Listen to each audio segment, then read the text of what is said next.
வணக்கம் நேயர்களே. பார்த்தேன், ரசித்தேன், படித்தேனுக்கு உங்களை அன்புடன் வரவேற்பது சுதா ஆழ்வான்.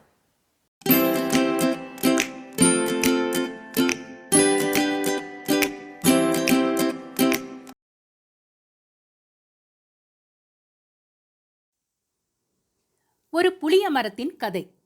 அத்தியாயம் 13. அப்துல் காதர் தேர்தலில் போட்டி போட முன்வந்துவிட்ட செய்தி திருவிதாங்கூர் நேசனில் வெளியாயிற்று.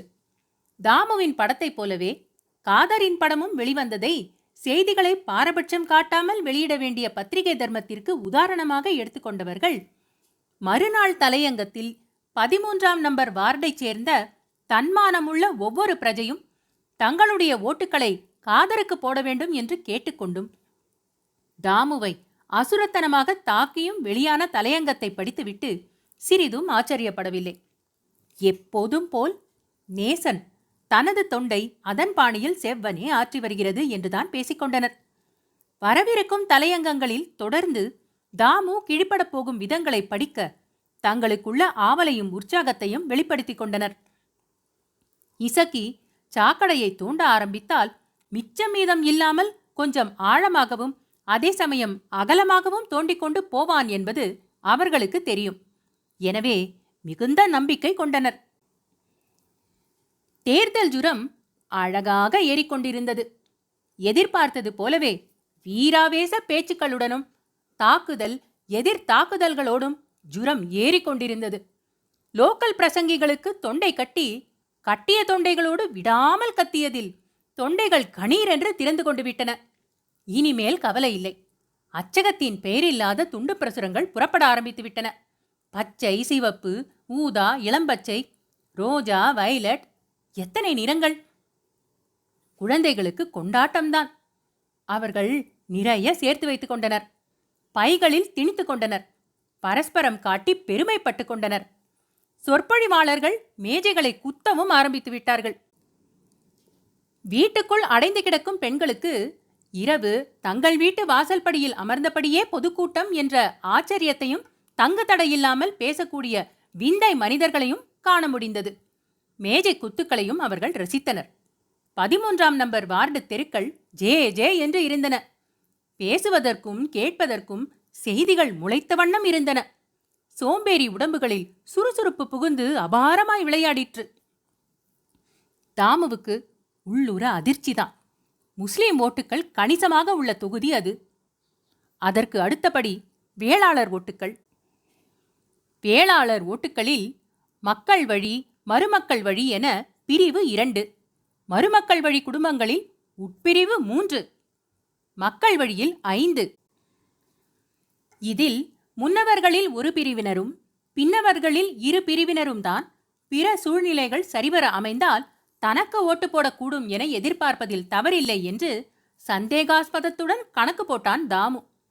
மக்கள் வழிக்காரர்களில் ஒரு பிரிவினர் மருமக்கள் வழிக்காரனுக்கு ஓட்டு போடுவதை விட முஸ்லீமுக்கு ஓட்டு போடலாம் என்றும், என்னதான் இருந்தாலும் எப்படி ஒரு முஸ்லீமுக்கு ஓட்டு போட முடியும் என்றும், அதனால் தேர்தல் தினத்தன்று ஓட்டுச்சாவடிக்கே போக வேண்டியது இல்லை என்றும் பேசிக்கொண்டனர்.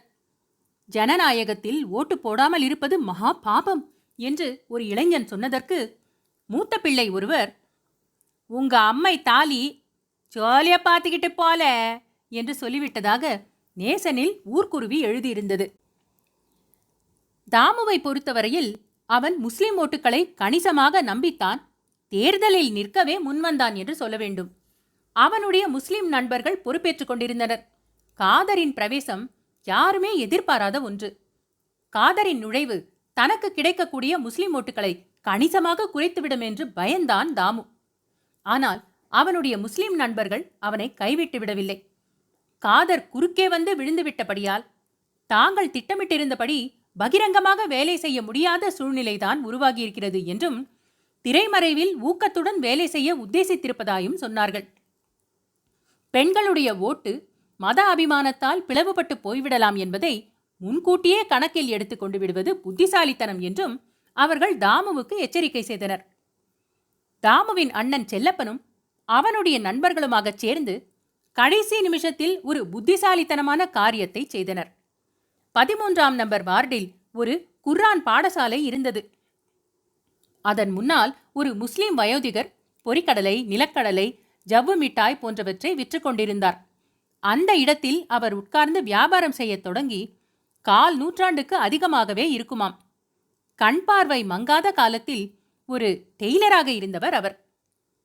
ஒரு நாள் காலை அவரை பார்க்க நேர்ந்தவர்கள் மிகுந்த ஆச்சரியத்திற்கு ஆளானார்கள். அவருடைய சட்டையில் ஒரு கிழிசலோ ஒரு ஒட்டு பிளாஸ்திரியோ இல்லை என்பதல்ல விஷயம். அது புத்தம் புதுசாக இருந்தது. நேர்த்தியான துணியில் முழுக்கை சட்டை அது. இடுப்பில் இரட்டை மேல் வேஷ்டி, காலில் பூட்ஸு, பள பளவென்ற தலையில் அருமையான சிவப்பு குல்லாய். புத்தம் புதுசு. அவருடைய குடிசைக்கு முன்னால் கார் வந்து நின்றது. அவரும் கார் சவாரிக்கு ஆசைப்பட்ட அவருடைய 7 பேரக்குழந்தைகளும் காரில் ஏறி சென்றனர். பெயரை தாக்கல் செய்வதற்கு கடைசி கால அவதி அன்று பகல் 12 மணி. கிழவர் கட்டை விரலை ஃபாரங்களில் அழுத்திய பின்னர்தான் மணி 12 அடித்தது. கழுத்தில் மாலையுடன் அவர் ஊர்வலமாக அழைத்து வரப்பட்டார். குர்ஆன் பள்ளிக்கூட குழந்தைகள் எல்லாம் கடலை தாத்தா, கடலை தாத்தா என்று பரம உற்சாகத்துடன் கத்திக்கொண்டு காருக்கு பின்னால் ஓடி வந்தன. குழந்தைகளை அவர் கொள்ளு மட்டும் காரில் வாரி போட்டுக் கொண்டார். அது பழைய மாடல் கார். டாப் பின்பக்கம் சுருட்டி வைக்கப்பட்டிருந்தது. குழந்தைகள் கதவை பிடித்தபடி படியில் வரிசையாக நின்றனர். கிழவரை சுற்றி குழந்தைகள். பின்பக்கம் மடித்து வைத்திருந்த டாப் மீது கூட குழந்தைகள் ஏறி உட்கார்ந்து கொண்டிருந்தன. கிழவருக்கு சந்தோஷம் பிடிபடவில்லை. முகம் மலர்ந்து விட்டது. எல்லோரையும் பார்த்து புதரடியில் எலிவளை போல் தாடிக்குள் தெரிந்த பொக்கை வாயை திறந்து சிரித்தார். எல்லோரையும் பார்த்து கும்பிடு போட்ட வண்ணமாயிருந்தார். அவருடைய குழந்தைகளுக்கும் ஒரே குஷி. குர்ஆன் பள்ளிக்கூட குழந்தைகளும் அத்தெருவைச் சேர்ந்த எல்லா குழந்தைகளுமே அவருடைய குழந்தைகள் தானே. அவர்கள் எல்லோருக்குமே அவர் கடலை தாத்தாதான். எல்லோரையும் காரில் அழைத்துச் செல்ல அவருக்கு கிடைத்துவிட்டது. கார் தனது குடிசை வாசலை அடைந்ததும் அவர் டிரைவரின் முதுகை தட்டி வண்டியை நிறுத்தச் செய்தார். அவருடைய பேத்திகள் வாசலில் கூடி நின்று அவரை மலர மலர பார்க்கிறார்கள். சுற்றுமுற்றும் எல்லா வீடுகளின் முன்வாசல் கதவில் தொங்கும் சாக்கு படுதாவின் பொத்தல்களில் எல்லாம் கண்ணங்கரிய விழிகள். கைவிரல்கள் ஜன்னல் திரைகளை அகற்றுகின்றன. ஆங்காங்க தெரிந்த பாதி முகங்கள் அநேகம். அவருடைய மூத்த பேத்தி தன் கைக்குழந்தையை தூக்கி தாத்தா தாத்தா என்று காட்டினாள். குழந்தையை கொண்டு வா என்று தலையசைத்தார் கிழவர். ஒரு சிறுவன் குழந்தையை வாங்கி கார் அருகே கொண்டு வந்தான். கிழவர் குனிந்து அந்த குழந்தையை வாங்கி தன் மடியில் இருத்திக் கொண்டார். கார் புறப்பட்டது. தங்களுடைய ஓட்டுக்கள் ஒவ்வொன்றையும் கடலை தாத்தாவுக்கு அளிக்க தீர்மானித்து விட்டதை குழந்தைகள் கோஷம் போட்டு வெளிப்படுத்துகின்றனர். காதர் வீட்டின் முன்னால் வந்து கொண்டிருந்தது ஊர்வலம். அங்கு வாசல் கதவு சாத்தப்பட்டிருந்தது. ஜன்னல் கதவுகளும் சாத்தப்பட்டிருந்தன. காதரின் குழந்தைகள் மட்டும் பின்வாசல் வழி நழுவி முன்பக்கம் வந்து படியில் நின்று கொண்டிருந்தன. லே காஜா, லே மம்முது, லே அலி, உங்க ஓட்டு யாருக்குல என்று கேட்டார் கிழவர் காதரின் குழந்தைகளை பார்த்து. கடலை தாத்தாவுக்கு என 3 குழந்தைகளும் ஏக குரலில் கத்தின. உங்க அப்பனுக்கு போட மாட்டோம், ஏறுங்களே கார்ல. 3 குழந்தைகளும் கார் கதவை திறக்காமலே உள்ளே ஏறி விழுந்தன. கார் மீண்டும் புறப்பட்டது. பிள்ளைமார் தெருவின் திருப்பத்தில் ஒரு சிவன் கோவில். அதன் வெளிப்பிராகார சுவர் இடிந்து சீர்குலைந்து கிடந்தது. தேவஸ்வம் போர்டின் விசேஷ அங்கீகாரம் பெற்று தாமு அதை செப்பனிட்டான்.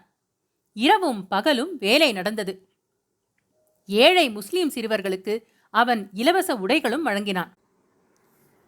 தான் வெற்றி பெற்றால் பிள்ளைமார் தெருவுக்கு தெருக்குழாய் கொண்டு வர பாடுபடப் போவதாக காதர் வாக்குறுதி அளித்தான். இந்து பெண்கள் மத்தியான வெயிலில் குடத்தை தூக்கி கொண்டு தொலைவில் இருக்கும் கிணறுகளுக்கு போகும் காட்சியை தனக்கு பார்க்க சகிக்கவில்லை என்றும் அவன் சொன்னான்.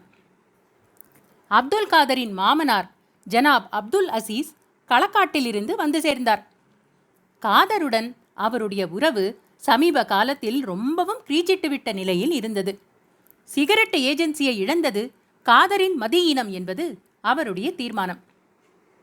அது சம்பந்தமான சிக்கல்கள் முளைத்தபோது தன்னுடைய யோசனைகள் கேட்டு போக காதர் களக்காட்டுக்கு வருவான் என்று அவர் எதிர்பார்த்தார்.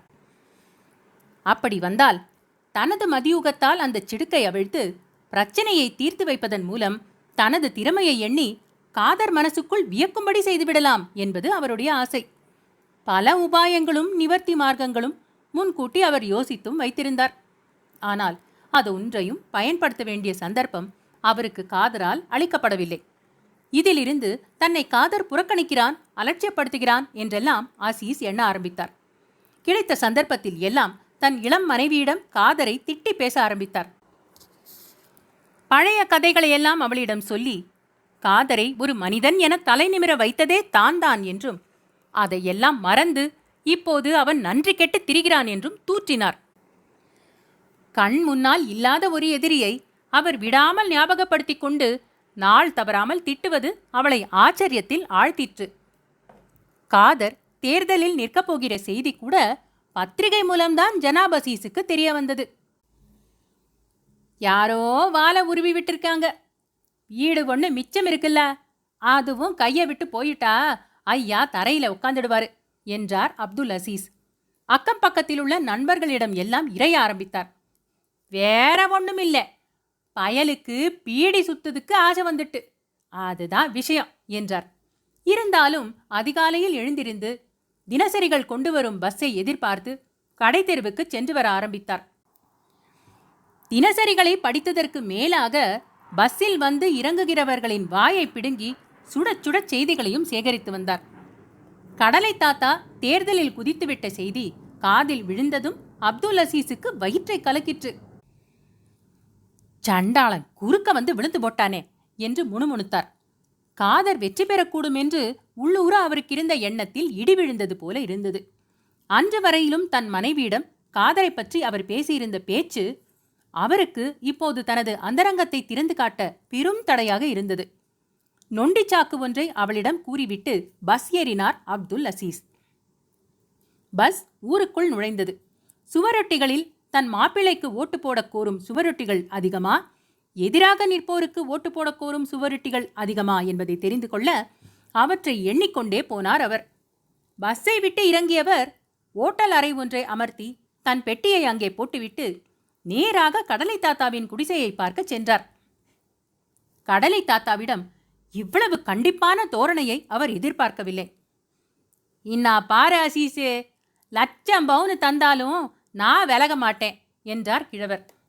அப்போ அடுத்தவன் அடிச்சுக்கிட்டு போட்டு, உன் மாப்பிள்ளைய அடுத்தவன் தானேடே எனக்கு. 10 வருஷத்துக்கு முன்னுக்கு அவன் கடையில் ஒரு ஜோடி கைலி எடுத்த பாக்கிக்கு வெறும் 9.25 ரூபாய்க்கு வக்கீல் நோட்டீஸ் விட்டவன் தானே உன் மாப்பிள்ள. அன்னைக்கு நினைச்சானா நம்ம ஆளுன்னு. நான் பாரு அஜீஸு, நீ விருதாவாட்டு வார்த்தையை செலவழிக்காத. எல்லாத்துக்கும் சக்கரம்தான் பெருசு பார்த்துக்கோ. சக்கரம் இருக்கிறவன்னு சொன்னா அவன் எந்த கடவுளை கும்பிட்டாலும் என்ன ஜாதியானாலும் ஒன்னா சேர்ந்துக்கிடுவானுவ.